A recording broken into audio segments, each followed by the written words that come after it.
Healers need to know foundational holistic health principles and also need to identify common toxins that pose threats to our health in this day and age. It sounds basic, yet sadly, most medical doctors, nurses, and other medical workers are ignorant of this foundational knowledge. The medical workers that do know about them learned about them through their own study because the medical schools do not teach them. Why? Because we have a sick care system, not a health care system. Modern medicine makes no money when we are healthy, so they don't teach medical workers how to keep people healthy. They teach them how to profit off their sickness and never really heal the root cause, but give them surface solutions for their symptoms. Did you know that the word doctor comes from the same root word that the word doctrine comes from? They look similar. They start with a D-O-C-T because they are. Historically, doctor means teacher, and a doctrine is a teaching. A medical doctor is supposed to be so knowledgeable in their field that they are now qualified to teach people about healing and how to be healthy. Sadly, doctors have very little time to teach their patients anything.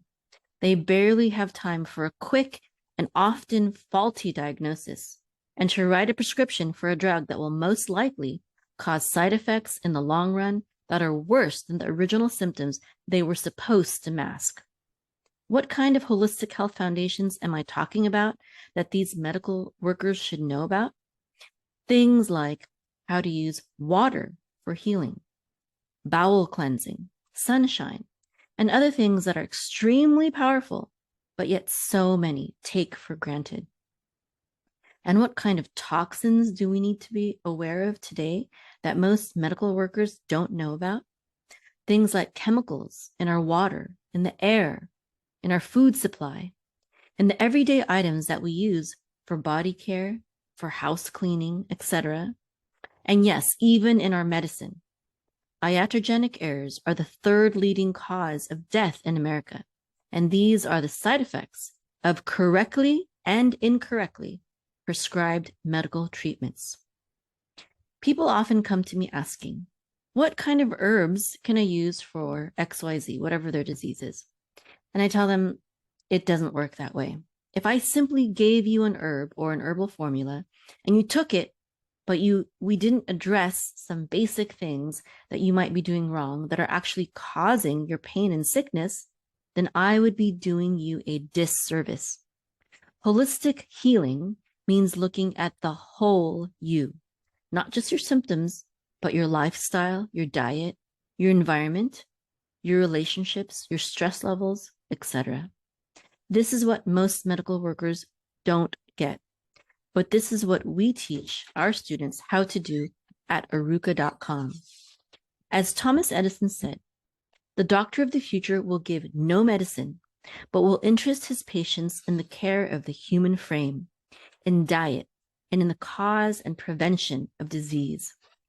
Doctors are supposed to be teachers of health and healing. That's what we train our students to be at aruka.com.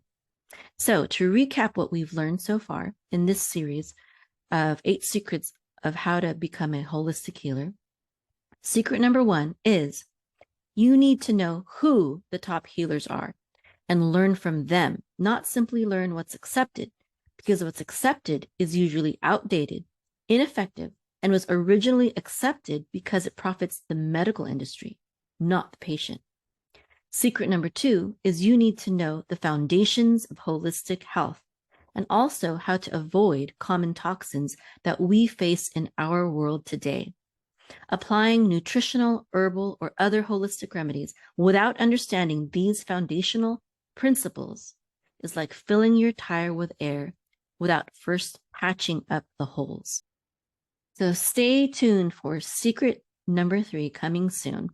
And in case you haven't downloaded the checklist for the 8 secrets to becoming a holistic healer, just visit our website at aruka.com/free. That's ARUKAH.com/FREE. May the Creator continually grant you and your loved ones complete holistic health and healing of mind, body, and spirit. And may He use you to become an instrument of that health and healing. Shalom.